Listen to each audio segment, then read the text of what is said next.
بەناوی خۆی گەورە سڵاوتان لێبێت بەڕێزان لەم بەرنامێدا باز لە تێڕوانینی کۆمەڵی ئیسلامی دەکەین بۆ هەڵبژاردننی داهاتووی پەرلەمانی عێراق و پەرلەمانی کوردستان هەروە یاسای بودجێ عێراق و ئایندەی پەیوەندیەکانی هەرێم و بەغداد بە میوانداری بەڕێز ڕێبوار حەمەد و تەبێژ و ئەندامی ئەنجومەنی سیاسی کۆمەڵی ئیسلامی کوردستان.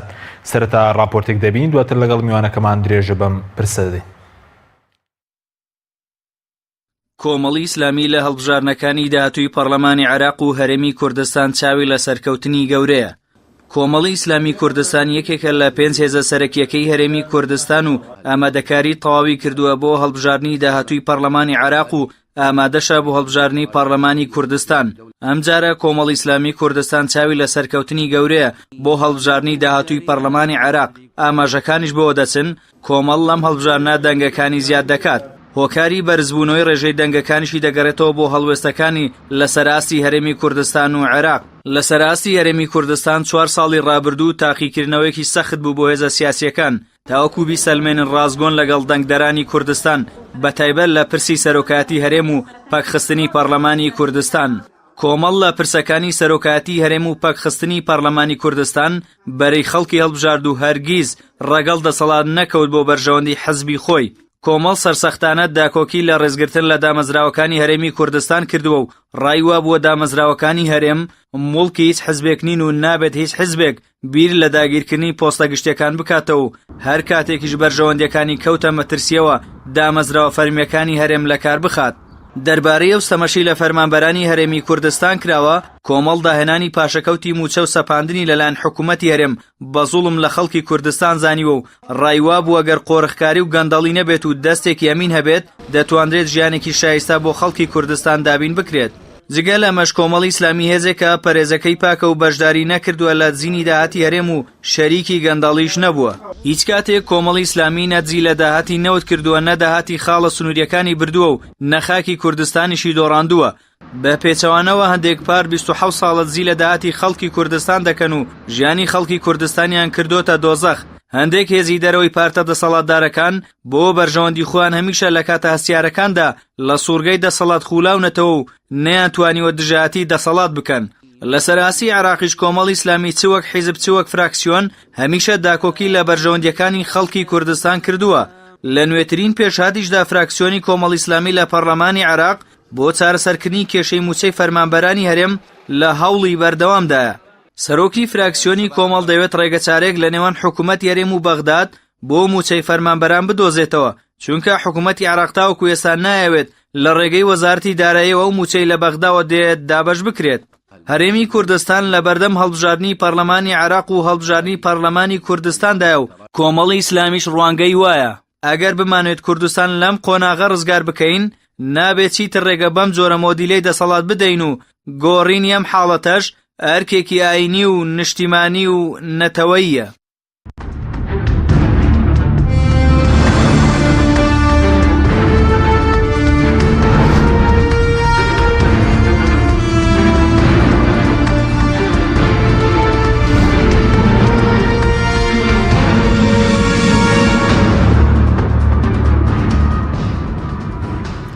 جارێکی تر سڵاوتان لێبێت بەڕێزان مامۆستا بەخێر بن سوپاس بۆ ئامادەبوونتان. ئەگەر سەرەتا لەوە دەست پێ بکەین وەکو کۆمەڵی ئیسلامی ئامادەکاریەکانتان بەگوێ گەشتون بۆ هەڵبژاردننی پەرلەمانی عێراق کابرارە لە 12/5 ئەنجام بدرێت. بسم الله الرحمن الرحیم. زۆر سپاس. تەبەن ئێمە ئامادەکاریەکانی ئێستا لە کار داین و کۆمەڵی ئیسلامی تەبەن پێش ئەو کاتێک ینی ماوەیەک بەر لە ئێستا ئێمە لیژنەی باڵای هەڵبژاردنمان دروست کردووە کۆمەڵی ئیسلامی و لیژنەی باڵا ئێستا کارەکانی خۆیەکە و جگە لەوەی تەبەن خۆتە زانی ئێمە هەم لە هەرێمی کوردستان لە 3 پارێزگاکەی هەرێم بە لیستی سەربەخۆ بەشدارین و لە ناوچەکانی سنووری مادەی 140 شەمان هاوپەیمانێتیەکمان هەیە یا لستێکی هاوبەشمان هەیە بە ناوی لستی نیشتیمان ئێمەوە بۆ بزوتنەوەی گۆڕان و هاوپەیمانی بۆ دیموکراسی و دادپەروەری ئێمە لە کار داین ئێستا و جگە لەوەی کە ئێمە کاندیدەکانمان خۆتە زانی کە بە پێی یاسای کۆمیسیۆنەکانی عێراق لەوادەی خۆیدا تەقدیم کراون ئێمە ئێستا هەم ئەو بەشەی ئامادەکاریەکان کە پێویستە تەواو بێت تەواومان کردووە و بە شەشی کە ئێستا پێویستە ئامادەکاری بۆ بکەین لە کارداین و و کۆمەڵی ئیسلامی تەمەەن چ لەسەر ئاستی سەرکردایەتی چ لەسەر ئاستی ئۆرگانەکانی کۆمەڵ و مەڵبەندەکانی کاروباری ڕۆژانەی ئێمە بە شێوەیەکی ئاسایی و سروشتی تاو ئامادەن بۆ هەڵبژاردننی پەرلەمان دڵنیاییەوە ترستان نییە لەم هەڵبژاردنە؟ یعنی ئێمە یەکەم هەڵبژاردن ینی بەرجەستەکردنی ئیرادەی خەڵکو هاوڵاتیە هەموو هێزێکە بێ ئامادە بێ ینی لەو ئیرادەیە نەترسێ من پێم وایە کۆمەڵی ئیسلامی ئێمە جگە لەوەی کە ترسێکمان لەوە نییە و وەکو استراتیژ و مەبدەیش ئێمە ڕێز لە دەنجی هاوڵاتیانی هەرێمی کوردستانە گۆڕینەوە پێمان وایە ئەوە هاوڵاتیانن و خەڵکی هەرێمی کوردستانە لەسەر ئاستی هەرێمی کوردستان مافیەوەی هەیە نوێنەرەکانی خۆی دیاری بکاتەوە جارێکیکە و ئەو نوێنەرانەشداری کاتەوە لەو هێزولانە سیاسیانە بە جۆرێک بێت کە نەخشەی داهاتووی نوێنەرایەتی کورد لە بەغدا بگۆڕی حقیقەت و ئێمە وەکو کۆمەڵ ئەوە جگەلەوەش کە لە 4 ساڵی ڕابردوو پێشەوە شێزێک بووین هەمیشە لەبەرەی خەڵکو و جەماوەر و میلەت بووین و هەڵوێستەکانمان بە بەرژەوەندی خەڵکو و جەماوەر و میلەتی کوردستان بووە و بە پێ و پرەنسیپانەی خۆمان باوەڕمان کە باوەڕمان پێێتی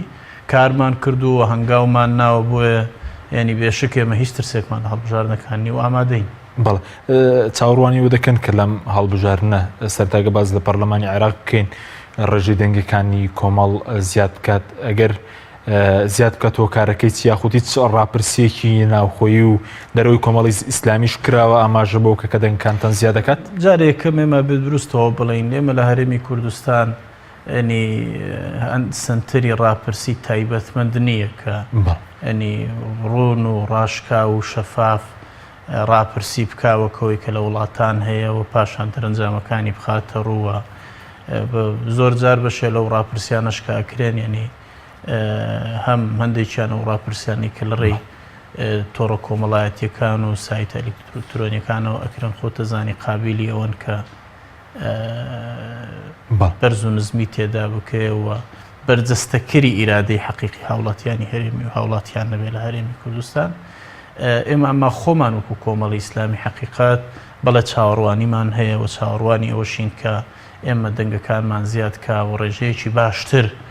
لە نوێنەرانی کۆمەڵی ئیسلامی بچنە پەرلەمانی عێراق و حەقیقەت ئێمە زۆر بەڕوون و ڕاشکایی بڵین وەک کۆمەڵ ئەو نوێنەرانەی کە هەمان بوون لە خولی پێش و لە ئەنجومەنی نوێنەرانی عێراق بە شێوەیەکی یعنی هەم ڕازگۆیانە و هەم شەفاف و ڕوون لەگەڵ هاوڵاتیانی هەرێمی کوردستان لە خەت بوون و خزمەتی باشیان کردووەوە پەرلەمانتارەکانی کۆمەڵی ئیسلامی من پێم وایە ئێستا ینی هەم سەری خۆیان بەرزەوە هەم سەری کۆمەڵی ئیسلامیشیان بەرز کردوێتەوە بە تاکید کۆمەڵی ئیسلامی ئەگەڵ نوێنەری زیاتری هەبێ ڕۆڵی باشترە گیرێ ئەمە و نموزەی کە تەقدیممان کردووە لە ڕێی نوێنەرەکانمانەوە پێمان وایە شایەتیەکی باشە بۆ شێوازی کاری ئێمە لە ئەو شوێنانەی کە کاری تێدا دەکەین و بەڵگەیەکی ڕوونە لەسەر ئەوەی کۆمەڵ دەتوانێت خزمەتی باشی هاوڵاتیان و میلەتەکەی بەڵە بەس بۆ ڕێژەی کورسی هیچ ئاماژەیەک هەیە خۆت بۆ منە چەند کورسی زیاد بکەن یاخود چەند کورسی بەدەستبێنە حەکیم هێشتا زووە ئێمە ئەو لایەنانەشە بینین کە ینی بەشێک لەو لایەنانەی کە ژمارە و ڕقم لێدەن ئێمە وەکو کۆمەڵ ینی پێش ڕووداوەکان ناکەوین حەقیقەت ئێمە پێمان وایە ڕابردوومان دیارە هەڵوێست و مواقفەکانی کۆمەڵ زۆر ڕوونن کۆمەڵ لەسەر هەموو ئاستەکانی ئەوەی کە بەرژەوەندی میلەتەکەی بوو بێ ئەوەی بەرژەوەندی خەڵکو و جەماوەرەکەی بوو بێ ئەوەی کە لەگەڵ پرەنسیپ و مەبادیەکانی خۆی هات بێتەوە بێد و دڵی هەنگاوی لەسەر ناوە نەترساوە لە دەرەنجامەکەی ڕاشکاو بووە لە هەڵوێست و مەواقفەکانی بەڕاست و دروستی لە بەرژەوەندی خەڵکو و جەماوەر و میلەتەکەی هەنگاوی ناوە ئەوەی ترەکەوێتەوە سەر خەڵکو و جەماوەر و هاوڵاتیانی هەرێمی کوردستان حەقیقەت ئێمە یەک پێش ڕووداوەکان ناکەوین دوو پێمان وایە ئەوەی ئێستا لەسەر ئەرزی واقع هەیە ئەوەی کە ئێستا لە ئێمە لە بشێک لەو ینی لەسەر ئاستی ڕایگشتی بەرجێمانەکەی بەڵێ ئێمە چاوەڕوانیمان هەیە و پێمان ئێستا کۆمەڵ هێزێکە ینی ئیخبارێکی باش بەڵام بۆچی چاوەڕوانتان لەوەی کە دەنگکانتان زیاد بکات ینی بوونم لەسەر ئاستی کوردستان چیتان کردووە مەسەن لەسەر ئاستی عێراقیش چیتان کردووە کە خەڵک بیکات بە پێوەەر بەوەی کە دەنگەکانی ئێوە زیاد بکات جارێ یەکەم ینی ئێمە پێمان وایە تەبعاً هاوڵاتیانی هەرێمی کوردستان گەشتونەتە ئەو قۆناغی کە ینی تۆڵە بکەنەوە ئەوانەی کە هەرێمی کوردستانیان بەم ڕۆژەگەیان ئەوانە کە بەڕاستی نەیانتوانی نوێنەرایەتێکی باشی هەرێمی کوردستان بکەن لە بەغدا ئەوانەی کە لەسەر هەموو ئاستەکان پۆستیان هەبوو لە بەغدا و هەموو پێگە و مەکانەتەکانی کورد لای ئەوان بوو ئەوە نەک نەیانتوانی نوێنەرایەتێکی باشکەن بگرە هەنگاو هەڵەکانیان لە ناوخۆی هەرێمیش هەرێمی کوردستانی بردوتە قۆناغێک زاری یەک زۆر هەرێمی کوردستانی جێڕاوە تۆ دوا و ئێستا پێگە و مەکانەتی هەرێم لە بەرامبەر بەغدادا لاوازە و هەرێم لە بەرامبەر ناوەند زۆربەی کارتەکانی لەدەستداوە و کارتەکانی فشاری نەماوە ئەوەی کە هەرێمی کوردستان ینی هەردوو پارتی دەستەڵاتدار لە هەرێمی کوردستان و حکومڕانانی هەرێمی کوردستان هەرێمیان بەمڕۆ گەیاندووە لە بەرامبەردا ئەو هێزانەی کە بە پێچەوانەی ئەوە سیاسەتیان کردووە کە کۆمەڵ یەکێکیان ئەگەر پێشنجی ئەو هێزانە نەبێ بە پێچەوانەوە سیاسەتیان کردووە لە بەرژەوەندی خەڵک و هاوڵاتیان و هەمیشە ویستویەتی پەیوەندیەکانی هەرێم لەگەڵ بەغدا پەیوەندیەک بێ بە شێوەیەک بێ دامزراوە نیشتیمانیەکان نەخشەی بۆ دابنێن پەیوەندیەکان پەیوەندی استراتیجی بن و لە بەرژەوەندی خەڵک و هاوڵاتیانی هەرێمی کوردستان بن و هاوڵاتی سنتەری ئەو ڕێخستنی ئەو پەیوەندیانە بێ بۆ ئەوەی بەرژەوەندی بۆ بگەڕێتەوە نەک حزب بێتەوە سنتەر و بەرژەوەندەکانی بۆ بگەڕێتەوە ئێمە بەو ئاراستەیە هەنگاومان ناوە و لەسەر ئەو ئەساسش چاوەڕوانین کە نەخشەی نوێی هەرێم نوێنەرایەتی هەرێم با لەو قۆناغە بڵم نەخشەی نوێی نوێنەرایەتی هەرێم لە بەغدا بگۆڕێ و فعلەن ئەمە دەستپێکێکی باشی شەوێ بۆ داڕشنەوەی پەیوەندیەکانی بەغدا لەگەڵ هەرێمی کوردستان و بە جۆرێک کە لە بەرژەوەندی هەرێمی کوردستان ئەو هێزانەی کە زۆرینەی متمانە وەرەگرن پەیوەندیەکاندا بەڵام ڕەنگی خەڵک بتە مەسەلەن چیتان کرد لە 4 ساڵی ڕابوو لەسەر ئاستی کوردستان و عێراقیش کە جیاواز بێت لە هێزەکانی تر بۆی خەڵک مەسەلەن متمانەتان پێ بکات بجارێ نایەمە سەر هەرێمی کوردستان حقیقەت و جارە باسی هەڵبژاردەکانی بەغدا و بەڵام پێدوانێ بۆ هەڵبژاردننی بەغداش ینی هەڵویستەکانی کوردستانیش بکرێن بە پێوە تێکەڵ کێشەیەک بێت بە تاکید بە بەدڵنیایی ئەکرێن جارە یەکەم ئەگەر پرسیار بکرێ ئێمە چیمان کردووە ئێمە لە بەغدا فراکسیۆنێکمان هەبووە فراکسیۆنی ئێمە یەک ینی ئەوەی کە حقیقەت سەرۆکی فراکسیۆنی کۆمەڵی ئیسلامی کە هاوکات مقرری لیژنەی دارایی یا بڕیاردەری لیژنەی دارایی بووە لە یەکێک لە سەختترین قۆناغەکانی کە قەیرانی دارایی من پێم وایە نوێنەرەکانی کۆمەڵ و بە دیاریکراویش سەرۆکی فراکسیۆنی کۆمەڵ کۆی هەڵوێستەکانیان پێکەوە فراکسیۆن بە بەردەوامی تەرکیزیان لەسەر ئەوە بووە کە حسەی هەرێمی کوردستان و پشکی هەرێمی کوردستان لە بودجە بگەڕێتەوە ئەوان بوون کە بۆ یەک دقە بۆ ئێستاش کە من تۆ قسەی تیاکەین ینی ماندوون لەسەر ئەوەی کە پشتی هەرێمی کوردستان لە موچەی فەرمانبەران بگەڕێتەوە بۆ هاوڵاتیانی هەرێمی کوردستان فراکسیۆنی کۆمەڵی ئیسلامی و نوێنەرانی کۆمەڵ لە بەغدا وەکو سەرەتاش باسم کرد یەکەم ڕاشکاو بوونە لەگەڵ جەماوەری کوردستان دوو ڕازگۆیانە ئەوەی کە پێیان بووە گەیاندویانە سێ بە دوای بەرژەوەندی حزبی و بەرژەوەندی کەسی خۆیان نەکەوتون بۆ ئێمە ئێستا کە لێرە قساکەین تەحەداکەین ینی کەسێک بێ گەندەڵیەکی پەرلەمانتارێکی ئێمە بێنێتەوە کەسێک بێ بڵێ نوێنەرێکی کۆمەڵ ئەندامێکی پەرلەمانی ئەنجومەنی نوێنەرانی عێراق کاکە لەسەر پشکی کۆمەڵ بە دوای بەرژەوەندیەکانی خۆی بووە خەریک یعنی ئەوان ئەوەی کە هەیەیان ڕوون و ڕاشکاو لەگەڵ جەماوەر و گەلی خۆیان هەنگاویان ناوە کۆمەڵی ئیسلامیش لەو ڕووە هەم دەستی کردوونەتەوە هەم پشتیوانیان بووە کە بە دوای بەرژەوەندەکانی خەڵکی کوردستان بن بە دوای هاوڵاتیانی هەرێمی کوردستانەوە بن بە دوای ئەوە بن کە ئەوی کە بەرژەوەندەکانی هاوڵاتیانی هەرێمی کوردستانی لێ تحقیق بێت لەسەر ئاستی هەرێمی کوردستانیش ئێمە کۆی هەڵوێستەکانی کۆمەڵی ئیسلامی ئێمە ینی ئەتوانم ئاوە لە سێ خاڵی کووردا عرض بکەم یەک ئێمە سەیری پرەنسیپ و مبادیەکانی کۆمەڵمان کردووە ئەو هێڵە گشتەکانی کە کاری کۆمەڵی ئیسلامی ڕێکەخا ئێمە ئەو هێڵە گشتیانەی کە کاری کۆمەڵ ڕێکەخات و ئەو بنەما شەرعیانەی کە لەسەری هەنگاوانەی فێری کردوین و ڕێنوێنی کردوین کە بە دوای بەرژەوەندیە کەسی و حزبیەکانەوە نەبین بەرژەوەندی گشتی بکەینە سنتەر و لەسەر بەرژەوەندی گشتیەکان هەنگاو بنین ئێمە لەسەر و هێڵە گشتیانی خۆمان هەنگاومان ناوە و کۆی هەڵوێستەکانی کۆمەڵی ئیسلامی گرتو ئێستا دیقەتی بدەیت لە 4 ساڵی ڕابردوودا هەمیشە ئێمە لەبەرەی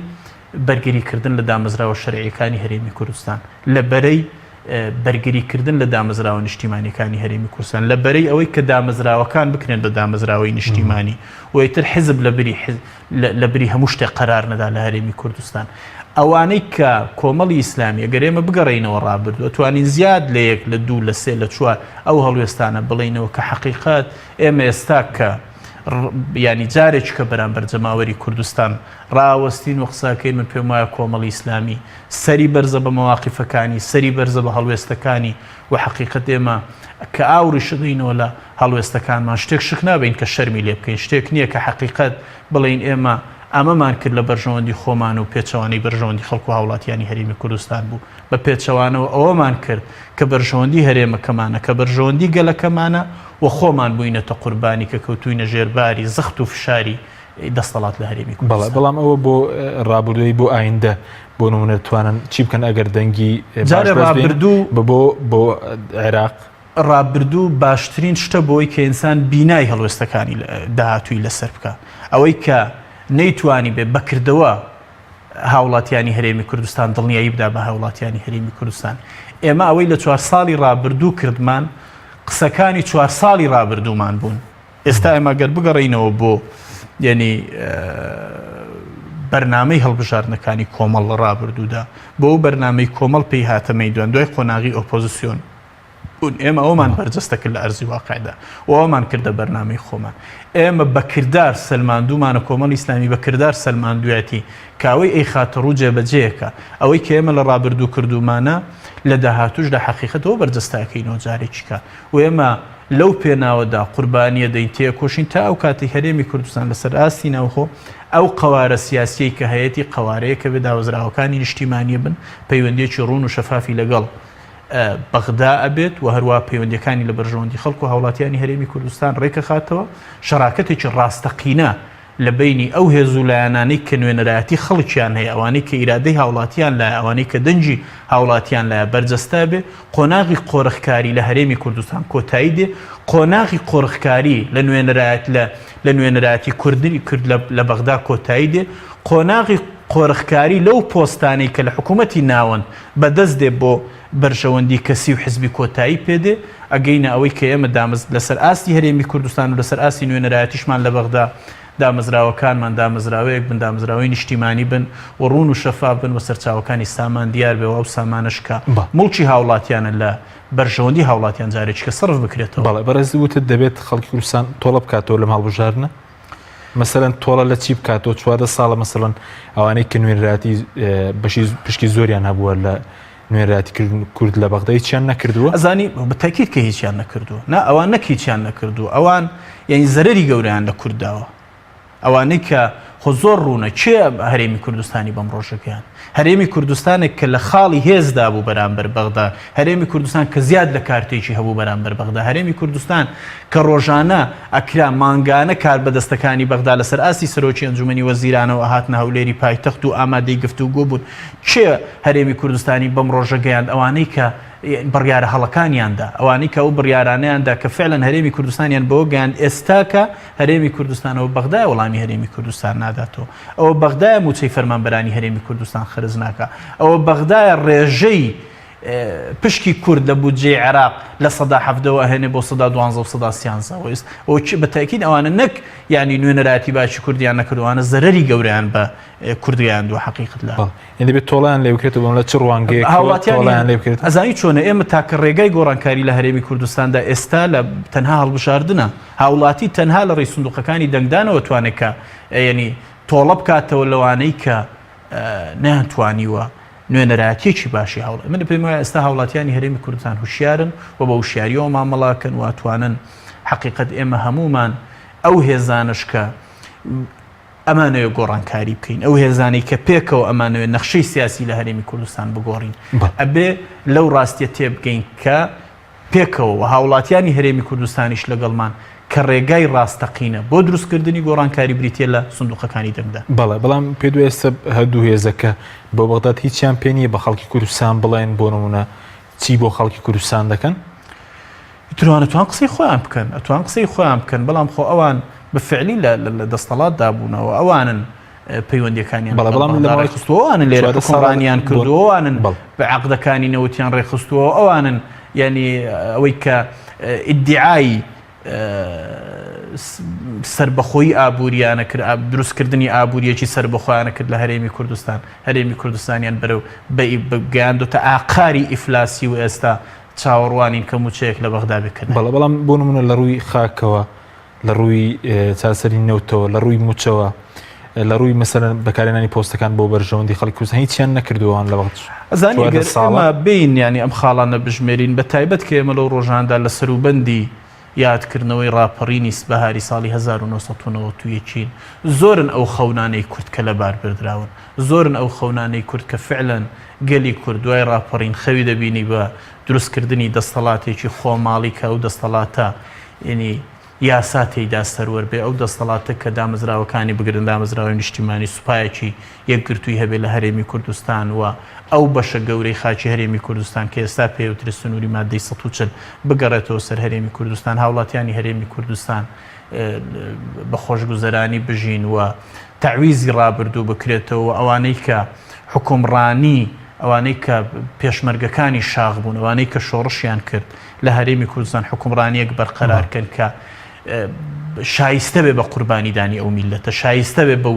ماندووبوونی ئەو گەلە شایستە بێ بە ڕابردووی ئەو میلەتە ستەمدیدەیە حەقیقەت ئەو خەونانە هەموو لە بار بردران لە باری بردن دەستەڵات لە باری بردن دەستەڵات لە باری بردن و من ئێستاگەر ئاماژیان پێ بکەم یەکێکی ئەو شتانت بۆ بژمێرم کە لە هەرێمی کوردستان یعنی هاوڵاتی بێ ئومێد کراوە لەوەی کە ئومێدی بە دەستەڵاتی خۆی نەمێنێت لە هەرێمی کوردستان گەڕاندوتەوە بۆ ساڵی نەوەتەکان بەم جۆرە حکومڕانیە هەرێمی کوردستان جارێ لە زۆر ڕووەوە تەمانێنی بەداخەوە خۆتەزانی ئێمە ئێستا یەکەم ئەوە لە قەیرانێکی دارایی قوڵدای ئێمە حکوومەتێکمان هەیە کە بەمانای کەلیمە شکستی هێناوە ئیفلیج بووە لە زۆربەی بوارەکان ئەگەر ئەو حکوومەتە لە هەر شوێ بووایە لە دنیا سێ پێکهێنەری ئەساسی حکوومەتەکە لە پێنج پێزی ئەساسی کشاونەتەوە کە حکوومەتە هەڵناوەشێتەوە ئەو حکوومەتە لە هەر شوێک دنیا بە خۆی حەلە کرد خۆی هەڵەوەشاندەوە حکوومەتێکی کاتی دروستە کرد کە ئێمە کاتی خۆی داوامان کرد و ئیعلانی ئەو فەشەلەیە کرد کە هەیەی وە قۆناغێکی نوێی لەسەر بەرنامەیەکی نوێ بە حکوومەتێکی کاتیەوە ئیعلانە کرد تا هەڵبژاردنەکان بەڵام بەداخەوە کە لە هەرێمی کوردستان هیچێکە لەو شتانە نابیسترێ وە گوێیەک نییە کە دەنجی دڵسۆزی ئەو لایەنانە بیستێک کە ئەوێ ئەساسی حکومڕانی ئەم وڵاتە ڕاستکات نمونەی حکوومەتە لە دنیاش نییە بەم شێوێ حکومڕانی من ناڵم لە دنیا نیە حەقیقەت خۆتەزانی ئەنێ زۆرێک لە وڵاتانە هەن کە حکومڕانێتی بە شێوازی جۆرا و جۆر هەیە لە حکوومەتی لەو حکوومەتانەی کە بەرجەستەکەری ئیرادەی هاوڵاتین تا حکوومەتەنەی کە دیکتاتۆرن و فەرزی ئیرادەی خۆیان بەسەر هاوڵاتیدا کردووە بەڵام من نموزەجەی لە هەرێمی کوردستان هەیە نموزەجێک نییە کە حەقیقەت جێی ستایش بێ نموزەجێک نییە کە نمونەیەک نییە کە وەکو نمونەیەکی باش بهێنرێتەوە بە پێشانی وڵاتان سپاسێکم ناوبڕێکمانێ دوای ناوبڕەکە قسە سەر گرنگی گۆڕانکاری لە نوێنەرە تێرم لە بەغدا دەکەین بەڵێ بینەرانی بەڕێز ناوبڕێک و دەگەڕێنەوە وڵات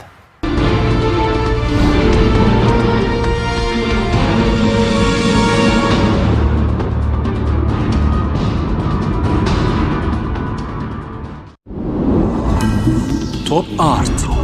تاکە بریکاری تۆڕی میدیایی کۆمەڵ بۆ دروستکردن و بڵاوکردنەوەی ڕیکلام تۆپ ئارت گروپی کۆمپانیەکانی نوێکار بۆ جوانکاری بیناسازی گروپی کۆمپانیەکانی نوێکار لە وەرزێکی نوێی کارکردنیدا هەڵدەستێت بە داشکاندنێکی بەرچاو بۆ سەرجەم مەوادی جوانکاری بیناسازی و پێداویستیەکانی هەمیشە تۆکمەی و جوانی و خێرایی لە پێشینەی کارەکانیەتی وە سەرجەم کارەکانی کۆمپانیای نوێکار زەمانی 10 ساڵی لەگەڵدایە لە سەرجەم پارێزگاکانی هەرێم کار دەکەین و گواستنەوە و بەستن بێ بەرامبەرە لە ئەزمموی کارەکانمان هەمیشە تۆکمەی و جوانیمان دڵنیاکەرەوە بۆ کڕیارانمان ناونیشان کەلار شەقامی سەرەکی لیوا بازار بەرامبەر مزگەوتی تەقوا گروپی کۆمپانیەکانی نوێکار کۆمپانیای دنیا دیکۆر کۆمپانیای دنیا دیکۆر ئامادەیە بۆ دانانی دیکۆراتی ماڵ و شوێنە گشتی و حکومیەکان کۆمپانیای دنیا دیکۆر هەڵدەستێت بە دروستکردن و دانانی کەوانتەر و ژووری نووسن و ئۆفیسی گەشت و گوزار و جبسم بۆردی مەغریبی و کاغەزی دیواری ئیتاڵی و تەختەی ئەرزی تورکی و ئەڵمانی و جیاکردنەوەی هۆڵ بە SDF و MDF و داری سروشتی کۆمپانیای دنیا دیکۆر دنیایەک بۆ دیکۆراتەکانتان. ناونیشان سلێمانی فەرعی یەکەم شەقامی بازنەی مەلیک مەحموود بەرامبەر پارکی مەلیک مەحموود. فەرعی دووەم شەقامی بازنەی مەلیک مەحموود بەرامبەر سۆپەرمارکێتی ئاڵتون. فەرعی سێیەم ناوچەی پیشەسازی یەک بەرامبەر تاقیگەی بیناسازی. کۆمپانیای دنیا دیکۆر. بەهادارترینی دیاریەکان بۆ نیگای شیرین و خواستەکانی تۆ دروستەکەین لە باشترین شوکۆلات و باشترین ناوکی بندوق. بۆ بەدیهێنانی چەند ساتێک لە ژیانت کە پڕ بووە لە هەیەجان. لێوان لێو بووە لە خۆشیەکان.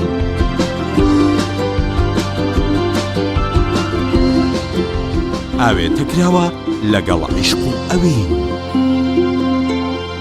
شۆکۆلاتەی بندوقی تاڵی فەرماند پڕاوپڕ لە عیشق. کۆمیلی نیشانی بەرزی کوالیتی و ڕەسەنایەتی لە بەرهەمهێنان. بەرهەمەکانی کۆمیلی شامپۆی قژی کۆمیلی بە پێکاتە تایبەتەکەی هۆکارە بۆ بژانەوە و بریقەدارکردن و بەهێزکردنی ڕێگەکانی قژ. جۆرەکانی شامپۆی قژ بۆ قژی ئاسایی و چەور و وشک و دژە کڕێش و قژی بخۆرکە بۆ یەکراو. جۆرەکانی کلینەکسی تەڕی کۆمیلی بۆ بەکارهێنانی ڕۆژانە، پاکەرەوەی لەش، پاکەرەوەی ماکیاژ کە توانایەکی بەهێزی هەیە لە لابردنی ماکیاژ و مادەی وەتەرپروفی ناو ماکیاژ بەبێ جێهێشتنی هیچ موادێکی زەیتی. شامپۆی خۆشتن و دەستشتنی کۆمیلی پێست بۆن خۆش و نەرمەکە. کرێمی دەست و دەموچاوی کۆمیلی لە 100% زەیتی زەیتونی سروشتی تیا بەکاراتوە. پێستە وشک و زبرەکانی دەست و قاچ نەرم و زیندووە کاتەوە. زۆرینەی بەرهەمەکانی کۆمیلی لە 100% زەیتی زەیتونی سروشتی تیا بەکاراتوە. گۆڵدن ئای بریکاری سەرەکی بەرهەمەکانی کۆمیلی. تۆپ ئارت تاکە بریکاری تۆڕی میدیایی کۆمەڵ بۆ دروستکردن و بڵاوکردنەوەی ڕیکلام. تۆپ ئارت.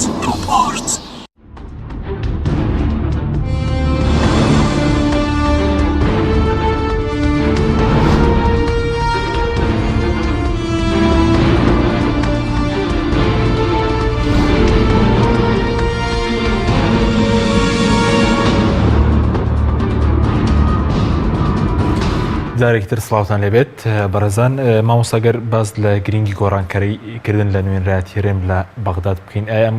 گۆڕانکاریە دەکرێت بکرێتە سەرەتای چارەسەرکردنی کێشەکانی هەڵدانەوەی لاپەڕێکی تازە بۆنە بە تایبەتی مەسەلەی موچە؟ بە دڵنیاییەوە تەبەن ئێمە ئەوەی کە بەداخەوە تەبەن دوای ئەو ڕووداوانەی ئەخیر و بە دیاریکراوی دوای ڕیفراندۆم هەرێمی کوردستان چۆتە قۆناغێکی تازە و ئێستا ئێمە تاکە ڕێگا بۆ چارەسەری کێشەکانمان لەگەڵ بەختا بریتین لە دەستور بۆ بگەڕێنەوە لەوەی کە لەسەر ئەساسی دەستور کێشەکانمان لەگەڵ با چارەسەرکەین. بە تەکید گۆڕینی نوێنەرایەتی نەکرد بۆ بەغدا ڕێگایەکی تەواو سروشتی و وەکو باسم کردێکێکە لە باشترین ڕێگاکان بۆ دروستکردنی گۆڕانکاری و بۆ سەر لە نوێداڕشتنەوەی پەیوەندیەکان لەگەڵ بەغدا و بۆ چارەسەری حقیقەت بۆی ئەو نوێنەرانە کە نوێنەرایەتێکی باشی هەرێمی کوردستانەکان و ئایانەوێ کێشەکانی هەرێمی کوردستان لەسەر بنەمای دەستور لەگەڵ بەغدا چارەسەرکەن و هەرێمی کوردستان بگەێنە ئەوەی کە پشکی هەرێمی کوردستان نەک تەنها لە بودجە تەواوی مستحقاتی هەرێمی کوردستان بگەڕێتەوە لە زیاتر هاوڵاتیانی هەرێمی کوردستان باجی ئەو ململانەیە نەدەن. بەڵاگەر گۆڕانکاری نەکرێت دۆخەکەر وکوێ سە دەمێنێتەوە ئێبترەوە تاقی کراوەتەوە لە ڕابردوودا ئەو تاقی کراوە نابێت جارێکی ترەمە تاقی بکرێتەوە بە تاکید نەخێر بە تاکید ینی ئەگەر ئێمە بمانەوە گۆڕانکاری بکەین ئەبێ گۆڕانکاری لەو نوێنەرانە بکەین گۆڕانکاریش لە ینی شێوەی ڕێخستنەوەی ئەو پەیوەندیانە بکەین. بەڵێ دەمەوێت لەسەر مەسەلەی ئێستا لەگەڵ نزیکبوونەوە لە هەڵبژاردنەکان پەسەندکردنی یاسای بودجێ عێراقی شەبوو بە دیاریکراوی دەمەوێت ڕای ئێوە بزان بەسەر یاساکە بەغدادیش کەمتر خەم نییە بەرامبەر خەڵکی کوردستان. ئێمە هەڵوێستی کۆمەڵی ئیسلامی لە فراکسیۆنەکەیدا لە بەغدا بەرجەستە دەبێت لەو ڕۆ و دیارە هەڵوێستی کۆمەڵ لەگەڵ هێز و لایەنەکانی کەشەوانی کە ینی هاوڕابوون لەگەڵ ئێمە دیارە کە تەبەن ئێمە پێمان وایە ئەمە ینی قەدرێکی گەورەیە بە حەقی هەرێمی کوردستان و پشکی هەرێمی کوردستان پێویست بوو کە 170 بێ و نوێنەرەکانی ئێمە پێداگریان لەسەرەوە کردووە. من ناچمەوە تەفاسیلی بە دیاری ینی ئەوەی کە هەڵ فراکسیۆنی کۆمەڵی ئیسلامی لە بودجە وتویەتی و تعبیری کردووە بۆ ڕای گشتی ئەعلانی کردووە ئەوە بەرجەستەکەری هەڵوێستی کۆمەڵی ئیسلامی بەڵام ئێستا بنم هەندێک دەنگۆ بڵاو بۆتەوە گوایەوە داواتان کردووە لە ڕێی حکوومەتی هەرێمەوە نەبێت بنمە لە میدیا عێراقیەکان تا هەندێک میدیای کوردیش شتیوە هەبوو دابشکردنی موچە لە ڕێی حکوومەتی هەرێمەوە نەبێت خۆ دوێنێ سەرۆکی فراکسیۆنی کۆمەڵی ئیسلامی زۆر بەڕوونی ئەوەی ڕاگەیان زۆر بەڕوونی وتی نابێت من حەزەکەم لێرە دڵنیاییەک بدەم ینی ئێمە حتا وەفدە کەشمان کە چۆتە بەغدا لەگەڵ دوو لایەنەکەیکە و فراکسیۆنە کەشمان و لە مەسەلەی موچەش یەکێک لەو بنەمایانەی کە تەکیدی لێکراوە تۆ بریتە لە پاراستنی قەوارەی سیاسی هەرێمی کوردستان بەڵام کۆمەڵ ئێوێ قەوارەی سیاسی هەرێمی کوردستان بپارێزرێ بەڵام نایەوێت فەرمانبەرانی هاوڵاتیانی بکاتە دڕعی ململانەکان ئێمە ئەمانەوێت مافی هاوڵاتیانی هەرێمی کوردستان و مافی فەرمانبەرانی هەرێمی کوردستان بگەڕێتەوە و حقیقت لەو ڕۆوە کۆمەڵی ئیسلامی هەنگاوەکانی خۆی دەست پێ کردووە و لە چەند ڕۆژی ڕابردوودا کۆمەڵی هەنگاویان ناوە من پێم وایە هەنگاوی کەشی بە دوادا دێ ئەوەی کە بتوانێت فراکسیۆنی کۆمەڵ لەگەڵ هاوڕێکانیان لە فراکسیۆنەکانی کە ئەوانەی کە بە دیاریکراوی تەبەن هەوڵەکە لەلایەن فراکسیۆنی کۆمەڵ و فراکسیۆنی گۆڕانەوەیە بە تەکید ینی هەوڵی خۆیانە دەن کە موچەی فەرمانبەرانی هەرێمی کوردستان خرج بکرێ و وەکو باسیشم کرد وەک بنەمایەک مامەڵە لەگەڵەوەکەن کە قەوارەی سیاسی هەرێمی کوردستان پارێزراوە بەڵام تاکو ئێستا کەرەکەوتن نەکراوە بۆ نمونە لەسەر منەوەم لە بیر چوو ینی حقیقەت ئێمە ئەو دەنگۆیانەی تر هیچ قیمەتێکی نییە بەلای ئێمەوە ینی ئێمە نە لە هەڵوێستی نیشتیمانی خۆمان بەگومانین و نە لە کوردایەتی خۆمان بەگومانین و نە ئێمەین بەڕاستی مافی ئەو گەلەمان ینی بە هەدەرداوە ئەوانن کە ئێستا ناتوانن لەگەڵ حکوومەتی ناوەند ڕێککەون ئەوانەی کە ناتوانن ینی گرێبەستنەوتیەکانیان کەشف بکەن ئەوانەی کە ناتوانن ینی ئێستا بێن بەڕەوڕووی هاوڵاتیانی هەرێمی کوردستان بڵێن خەڵکی کوردستان ئێمە لەبەرەوە ناتوانین لەگەڵ حکوومەتی ناوەند ڕێککەوین ئەوانەی کە ئێستا تەبەن بەرەنجامی ئەو هەڵانەی کە کردویانە لە گرێبەستنەوتیەکان بەرەنجامی ئەو هەموو سەرۆت و سامانەی هاوڵاتیانی کوردستان کە بە هەدەریانداوە بەرەنجامی ئەو هەموو گەندەڵیانەی کە کردویانە ئێستا ناتوانن ینی بێن بە ڕوون و ڕاشکاوی لەگەڵ حکوومەتی ناوەند ڕێککەون بۆچی چونکە ڕوویان نییە گرێبەستەکانیان بۆ هاوڵاتیانی هەرێمی گەندەڵی تیا و گرێبەستان کە ڕوویان نەبێت ئەی بۆ کەشفی ناکەن ئەی بۆ نایان بڵێن من ئەو ڕۆژەش تەبعاً ینی لە یەکێ لە بەرنامەکاندا باسم کردوتم حکوومەتی هەرێمی کوردستان لە مەسەلەی بودجە کەم تەرخەمە کەم تەرخەمیەکەی دیارەکە حکوومەتی هەرێمی کوردستان پێویستە لیژنەی هەبێ پێویستە نوێنەری هەبێت لە نووسینەوەی بودجە لە ئامادەکردنی بودجە قۆناغ بە قۆناغ تا چێتە پەرلەمانی کوردستان نەکەو شەڕە بۆ نوێنەرەکانی کورد لە پەرلەمان بهێڵێت حکوومەتی هەرێمی کوردستان نوێنەری نەناردووە زۆر باشە حکوومەتی هەرێمی کوردستان گرنگیشی بۆ نەداوەکە پشکی هەرێمی کوردستان لە بودجەکە چەند بێ لانی کەم ئێستا حکوومەتی هەرێمی کوردستان با بڵێ خەڵکی هەرێمی کوردستان و هەموو ئەو هێزانەی کە نەتەوەیە گرتوەکان و کۆمەلگای نێودەوڵەتی کە چاودێریەکە بێ بەڕوونی بڵێ ئەوە ئێمە ئامادەین ئەوەی کە یعنی سەرچاوەداراییەکانمانن و پێویستە بگەڕێتەوە بۆ حکوومەتی ناوەندە و ئێمە تەسلیممان کردوەوە ئێستا پێویستە حکوومەتی ناوەند پشکەکانی بگەڕێتەوە بۆ هەرێمی کوردستان و پشتی هەرێمی کوردستان بدا لە بودجەکەی وە پشتی ١٧٠کە ئیتیفاقی نێوان هەرێم و بەغدایە جێبەجێ بکە ئێستا حکوومەتی هەرێمی کوردستان بۆ بەڕوون ڕاشکایی ئەو بە خەڵک تەنها بەرپرسانی حکوومەتی هەرێمی کوردستان ئێمەش تاوانبارین ئەوانیش تاوانبارن ئەی تاوانەکە کامەیە ئەی بۆ هاوڵاتیانی هەرێمی کوردستان ڕوونی ناکەنەوە ئەندێ بە دیارکە حکوومەتیرەمەوە ڕوون کاتەوە بە خەڵک بڵێ کە ئامادەین نەوت تەسلیم بکەین مەسەن ڕێک بکەوین بۆی دەرپێت کێ هۆکاری سەرەکی ڕێک نەکەوتنە بە تەکید حکوومەتی هەرێمی کوردستان ئەبێ زۆر ڕوون و ڕاشکاو بێت کە من دڵنیام ناتوانێت ڕوون و ڕاشکاو بێت بەڵام ئەرچێتی ڕوون و ڕاشکاو لەگەڵ هاوڕاتیانی هەرێمی کوردستان لەگەڵ فەرمانبەرانی خۆی لە هەرێمی کوردستان بڵێ ئەوە ئێمە ئامادە بووینەوە سەرچاوەکانی داهاتمان لە هەرێمی کوردستان جێڕاوەتەوە بە دیاریکراویش نەوت بەس لەسەر مەسەلەی ئێستا بوونم لەسەر مەسەلەی بودجە باز لە هەندێک کێس باز لە کشانەوەی کورد دەکەن لە بەغداد کورد ئێستا پێ دوای کاتێکی گونجاوە بۆی بکشێتەوە لە بەغداد ئێمە قۆناغی ترمان هەبوو قۆناغی کە هەبوو کە کورد زۆر بەهێزتر بوو و ئەیتوانی بکشێتەوە بۆ نەکشایەوە ئەو ڕۆژەی کە هەرێمی کوردستان و هێزەکانی هەرێمی کوردستان پێکەوە بڕیاریاندا بەشداری بکەن لە حکوومەتەکەی عەبادی ئەو کاتێک کە پەرلەمانی ئەنجومەنی نوێنەرانی عێراق تەنها بۆ سعاتێک تەنها بۆ شەوێک ئامادە نەبوو لەبەر کورد جەلسەکەی دوابخاو متمانەی دا بە حکوومەتی عەبادی و چاوەڕوانی کوردیان نەکرد من ئێستا تەبعاً تەواوی ینی بە دیۆکمنتە توانم ئەو لایەنانەشت پێ بڵێم و بە دیاریکراوی ئەو سەرکردانەش بڵێم کە لەگەڵ ئەوە بوون کە کورد لەو قۆناغەدا بەشداری نەکا بەداخەوە بۆچی ئەوانەی ئەمڕۆ باسی کشانەوەکەن ئەو ڕۆژە ئازانە نەیانوت بە بەشداری کە ئەو کات خاڵی هێز ئەو کات کە هەرێمی کوردستان بەهێزتر بوو لە بەرامبەر بەغدا ئێمە زیاد لە کارتێکمانە بوو ئێستا کە هەرێمی کوردستان خۆت دەزانی موچەی فەرمانبەرانی پێنادرێ هەرە و هێزانەی کە لە حکومڕانی ناتوانن کەمترین بڕەبووچەی فەرمانبەرانی هاوڵات هەرێمی کوردستان دابینکن ئێستا زۆر جار باس لە کشانەوە لە پرۆسەی سیاسیەکەن ئەجا کشانەوەش ینی ئەرکی هێزێکی سیاسی نییە بەتەنها یا با بڵێن حەقی مافی هێزێکی سیاسی نییە بەتەنها کشانەوە لە پرۆسەی سیاسی ئەبێت بیر لە دەرەنجامەکانی بکەیتەوە بە تایبەت کە ئێستا بەرەو هەڵبژاردنەکانە چین لە عێراقدا دەرەنجامەکانی چین و پێگەی کورد بەکوێ ئەگەیەنێەوە نەکۆکو بڕیاری ڕێفراندۆم کە ئێمەیەکی بووین لەو هێزانەی کە زیاد لە جارێک بە بەیاننامە بەڕاگەیاندراوە بە کۆنگری ڕۆژنامە نووسی بە هەرچی بە تکاو ڕجاتکامان کرد کە ڕێفراندۆم نەکرێت کاتی نییە وەختەکە گونجاو نیە زەمینە ساز نییە بەداخەوە بەس بە کاتێکی گونجاو نییە بۆ کشانەوە من وا نازانم ئێستا کشانەوە یعنی کاریگەری هەبێت لە کشانەوە ئێستا بینی کارتێک بێ گفتوگۆشی ئەسڵ لەبارەوە قسەیە بیستراوە من پێشم وانی ئێستا گفتوگویەکی فەرمی لەلایەن هێزە سیاسەکان نەکراوە لەسەر تاکید هیچ نەبووە هیچ گفتوگۆ نییە و تەنها لەسەر ئاستی هەندێک لە فراکسیۆنەکان باس لە گریمانەی کشانەوە کراوە بەس بۆ مەسەلەی موچە ئێساوی کە بەلای خەڵکەوە گرینگە موچەیە این دەبێت چی بکرێت حکومەت ترێم لە ئاسیناو خۆ مەسەلەن موچە چارەسەر ناکات لەگەڵ بەغداش ڕێک ناکەوێت ئەی چی بکرێ بۆ ئەم دۆخە من پێم وایە ئێستا ئەرکی حکوومەتی هەرێمی کوردستانە کە لەگەڵ بەغدا لەسەر میکانیزمی دابشکردنی موچەکە ڕێککە وەکو باس لە میکانیزمەکە و فعلەن ئەوەی کە ئەکەوێتە سەر هەرێمی کوردستان کە من پێشمانە تەنها گرفتەکە میکانیزم بێ من پێم وایە ئێستا گرفتەکەی هەرێمی کوردستان ئامادە نییە ینی بەشێکەوەی سەرەتا باسم کردەوەی کە ینی لەگەڵ بەغدا ڕۆن و ڕاشکا و کێشەکانی خۆی هەلکە و من پێشمانی بەغداش بێت تاوان بێ لەو پرۆسەیە و بەغداش ئێوێ ینی مراهنە بە حەقی کوردەکە وەکو زۆر جاریتر باسمان کرد و مراهنە بە حەقی کوردەکە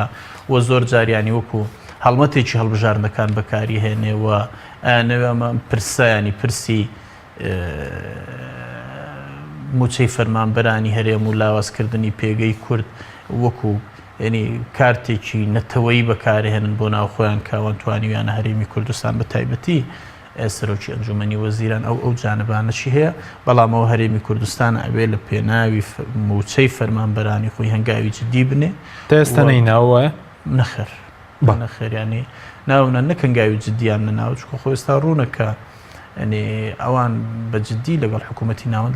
لە خەتنین و ئامادەنین بەڵام بۆ چونی سەبوون لە ناو خۆش ئەگەر چونکە ئامادەی من یارمەتی مدەبەوەی بینەران باش لەوە تێبگەن ئامادەی تەنهاوە نیە تۆ لە مؤتەمەرێکی سەحر کۆنگرەیەکی ڕۆژنامە نووسی یا لە میدیایەکەوە ڕای بگەێنی ئامادە یا کۆبوونەوەی بکەی ئامادەی حقیقەت ئامادەی ئەوەیە حکوومەتی ناوەند لەگەڵ حکوومەتی هەرێمی کوردستان باش لەوە تێگەن کە ئەوە چی پێویستە کە حکوومەتی هەرێم بیکە و چی پێویستە کە حکوومەتی ناوەند بیکە و حقیقەت ئەوەش کە پێویستە هەردوو لابیکە نەبێ بۆ هاوڵاتیان و هاونیشتیمانیانی هەرێمی کوردستان ڕوون بکرێتەوە بەس ئەگەر دۆخی بڵێن شەفافیت هەبێت لە داهاتی هەرێمە پێتان وایە موچەی هەرێم داهاتی هەرێم بەشی موچەی کوردستان ناکات جارێ ئەوان خۆ هەرێمی کوردستانیان خستۆتە ژێرباری قەرزێکی گەورەوە و ئەوان یعنی هەرێمی کوردستانیان لە کۆمەڵێک ڕووە تووشی قەیرانێکی دارایی کردووە بەڵام گومان لەوە دانی ئەگەر ئەو گەندەڵیە قوڵە نەبێ ئەگەر ئەو دزیە نەبێت لە سامانی نیشتیمانی ئەگەرەوە نەبێت کە خەڵکی خۆی کردووە بە ملیاردێر لەسەر سامانی نیشتیمانی بە تەکید دۆخی هەرێمی کوردستان بەو شێوەی ئێستا نابوو. بەڵێ زۆر باشە کاتمان کەمەوە سەبارەت بە هەڵبژاردنەکانی کوردستان خۆتان ئامادە کردو بۆ هەڵبژاردننی پەرلەمانیش و تاکو ئێستا بۆچی ڕۆژی هەڵبژاردننی پەرلەمانی کوردستان دیاری نەکراوە؟ ئێمە هەر لەگەڵەوە بووین کاتی خۆی لە وادەی خۆی هەڵبژاردن ئەنجام بدرێ. زۆر جار هەندێک لەو هێزوولایەنان ئاڵێن خۆ نەدەکرا بە تاکید دەگەر ئامادەکاری کراوە و ئەگەر پێشتر استعداد هەبووە بۆەوەی لە مانگی 11 هەڵبژاردن بکرێ هەڵبژاردن لە وادەی خۆیدا ئاکرا. من پێم وایە ئەنجامدانی هەڵبژاردننی هەرێمی کوردستان لە وادەی خۆیدا ینی هەنگاوێک بوو بۆ چارەسەرکردی بەچێک لەو کێشانی ئێستا کە هەیە و هەنگاوێکیش بوو بۆ ڕێخستنەوەی نێوماڵی کورد و بۆی ئێستا هەرێمی کوردستان بە شێوازێکی کە مامەڵە لەگەڵ بەغدا بکاتەوە بەڵام بەداخەوە تەبان کە نەویسترا ئەمە بکرێ ئەو کارەکەشی تەنها بەرژەوەندی حیزبی و کەسی بووە و پەرلەمانی تەمەنی پەرلەمانی کوردستانیان بۆ خولێک درێژ کردەوە کە ئێمە و کۆمەڵی ئیسلامینە لەگەڵی بووینە فراکسیۆنەکەشمان دەنگی پێداوە ئێستا شێمە لەگەڵەوەین کە هەڵبژاردننی ڕۆژی هەڵبژاردننی هەرێمی کوردستان دیاری بکرێەوە نزیکترین وادە بێ و هەڵبژاردنێکی نزیح و پاک و بێگەر بێ و کۆمسیۆنی باڵای سەربەخۆی هەڵبژاردنەکان تۆماری دەنگدەنان پاک کاتەوە و ئێمە کۆمەڵی ئیسلامی ئامادەین بەڵام هیچ ڕۆژێک تا ئێستا مانگێکی دیاری نەکراوە و مانگەکەیشی دیاری نەکراوە حقیقەت و دەستی ئەکرێ دەگوترێت لە بینی 5 بۆ 5 ڕۆژەکەی دیاریەکرێ بەڵام تا ئێستا بە ڕسمی دیاری نەکرا بەس بۆ هەڵبژاردننی کوردستان ئێوە برارتەندا و سەربەخۆی قوتاوپەیمانی پێک دێنن هێشتا زووە بۆ ئەوە هێشتا زووە لەسەرەوەی کە ئێمە چۆن بەشداریەکەین جارەوەی ڕوونە ئێمە ئێستا بۆ هەڵبژاردنەکانی عێراق بە لستی سەربەخۆ بەشداریەکەین و دوایەوە سەرکردایەتی کۆمەڵە بڕیارەدا بۆ هەڵبژاردنەکانی کوردستانیش چۆن بەشداریەکەین بەڵای بۆ پرۆژە یاریکاری ئیسلامی لیستی ئیسلامی شتێکەیە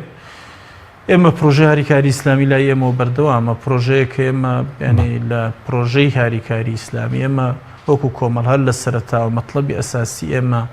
یەکلستی نەبووە ئێمە پێمان وە بوعد و بوارانە زۆرن کاتوانین کاری هاوبەشی تێدا بکەین و ئێستاش دەرگامان کراوەیە لەگەڵ هەردوو لایەنە ئیسلامیەکە بۆی کە ئەو بوارانەی کاکرێ ئێمە پێکەوە کاری هاوبەش بکەین و برایەتی ئیسلامی زیاتر برەو پێ بدەین و ئەو بوارانەی کە کۆمانەکەنەوە بۆ خزمەتی هەرێمی کوردستان بۆ خزمەتی هاوڵاتیانی هەرێمی کوردستان بۆی کە ئێمە سێ هێزی ئیسلامین بەیەکەوە خزمەتی پەیامە ئیسلامیەکەی خۆمان بکەین بە تەکید کۆمەڵ ئیسلامی ئامادێ و هەموو استعدادێکی زۆر باشە دەمەوێت کۆتا پرسیارم لەسەر مەسەلەی یاسای خانەنشینی بێ کە مشتومڕێکی زۆری دروست کرد ئێوە ڕاتان چی بوو لەسەر ئەم یاسەیە ئێستا گەڕاوەتەوە بۆ پەرلەمان یاسای خانەنشینی مشتومڕێکی زۆری دروست کرد خۆتەزانی و ئێستاش گەڕاوەتەوە ئومێد دەکەین کە گەڕانەوەی یاسای خانەنشینی بۆ پەرلەمانی کوردستان بۆ پەکخستنی نەبێ بۆ ئەوە نەبێت کە لەوێ ینی قوفڵ بکرێەوە کۆتایی پێبێ زۆر ڕوونە یاسای خانەنشینی نیگەرانی هاوڵاتیانی هەرێمی کوردستان لەسەر تەنها ئەو بڕگەیە کە پێوترێ موچەی پلە تایبەتەکان و پێویستە پەرلەمانی کوردستان ئەو مەطلبەی هاوڵاتیانی هەرێمی کوردستان جێبەجێ بکە موچە پلە باڵاکان کەم بکاتەوە وما باقی یاسای خانەنشینی بە یاسایەکە یاسایەکی ڕێکوپێکە و فراکسیۆنەکان دەنجیان پێدا و خزمەتێکی گەورە کاوە جێڕانەوەی بەشێکی گەورەی داهاتی ئەم وڵاتە بە خۆتەزانی ئێستا خانەنشینان بەداخەوە لەگەڵەوەی هەموو فەرمانبەران ستەملێکراون مافخراون لە ناویاندا خانەنشینان مافخراوترینە بە تایبەتی ئەوانەی کە ینی تەمەنێک خزمەتی دامەزراوەکانی ئەم وڵاتیان کرد و ئەوانەی تەمەنێکیان ئەوانەی لا تافی لاوێتی و گەنجێتی خۆیان خستۆتە قوربانی دام و دەستگاکانی دەوڵەت لە هەرێمی کوردستان ئێستا لە تەمەنی پیرێتیدا کە پێویستیان بە هاوکاریە ماوەیەکی دوور و درێژە ڕەنگەوان نزیکە بێتەوە لە زیاد لە 6-7 مانگ من ڕەنگە ئەواڵم زیاتر لەوە شتا ئێستا هیچ موچەیەکیان وەرنەگرتووە مافیان خوراوە یارمەتیم بدە بە ئەوە بڵم و من لێرە پێویستە ئەوەش بڵم تەمەن هەڵمەتێکی گەورەی ڕایگشتی هەبوو فراکسیۆنی کۆمەڵ خۆشیان ڕوونیان کردەوە کە فراکسیۆنی کۆمەڵی ئیسلامی دەنجی بەو بڕگەیە نەداوە کە موچە پلە باڵاکان بەداخەوە سەرۆکایەتی پەرلەمانی کوردستان ینی من تعجب بکەم لەو سەرۆکایەتیەی کە بە حساب تەمسیلی موسسەکەکە ئەو بڕگەی بڵاو کردەوە لە دەنگدان کە کۆی یاساکە دەنگی پێدراوە ئەبووە ئەو بڕگانەش بڵاو کاتەوە بڕگە بکە و بزانین هاوڵاتیانی هەرێمی کوردستان نیگەرانیان لەو بەشەیە کە موچەی پلە باڵاکانە و خۆشبەختانە فراکسیۆنی کۆمەڵ دەنجیان پێ نەداوە لەگەڵ بەڵێ تا چەند کۆتا پرسیارم تا چەند ئەمە ڕاستە کە باوەکی فراکسیۆنی کۆمەڵ لەگەڵ فراکسیۆنەکانی تر بەنیازە داوای دانیشتێکی ناسایی بکە بۆ ئەم بەرگەیە هەموار بکرێتە پلە باڵاکان و یاساکە دووبارە پەسەند بکرێت زانیاریەکی دروستە بڵە فراکسیۆنی کۆمەڵ لە هەوڵی ئەوەدایە کە فعلەن ئێستا کە پەرلەمانی کوردستانە پشوودا بۆی کە کۆبوونەوە بکرێەوە یاسای وەکو باسم کرد پەک نەخرێ بۆ حەقیقەت ئەو بڕگەیە هەموار بکرێتەوە کە جێی نیگەرانی چین و توێژەکانی کورد بەڵێ زۆر سوپاس بۆ بەڕێز مامۆستا ڕەبوار حەمەد و تەبێژی کۆمەڵی ئیسلامی کوردستان کە لەم بەرنامەیە لەگەڵ ماوە سوپاس بۆ بینەرانی بەڕێز سوپاس بۆ هاوکارانم تا بەرنامەیەکی تر خواتان لەگەڵ